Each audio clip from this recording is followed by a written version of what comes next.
ಎಲ್ಲರೂ ಹೇಗಿದ್ದೀರಿ? ಎಲ್ಲರೂ ಚೆನ್ನಾಗಿದ್ದೀರಾ ಅಂತ ಅಂದ್ಕೊತೀನಿ. ಇವತ್ತು ನಮ್ಮೂರಲ್ಲಿ ಜಾತ್ರೆ ಇತ್ತು, ಅದಕ್ಕೆ ನಾವು ಊರಿಗೆ ಬಂದಿದ್ದೀವಿ.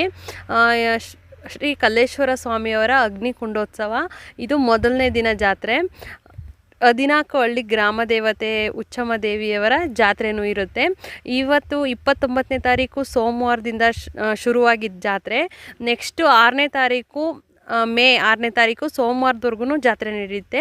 ಒಂದು ವಾರದವರೆಗೂ ಜಾತ್ರೆ ನಡೆಯುತ್ತೆ. ತುಂಬ ಅದ್ಧೂರಿಯಾಗಿ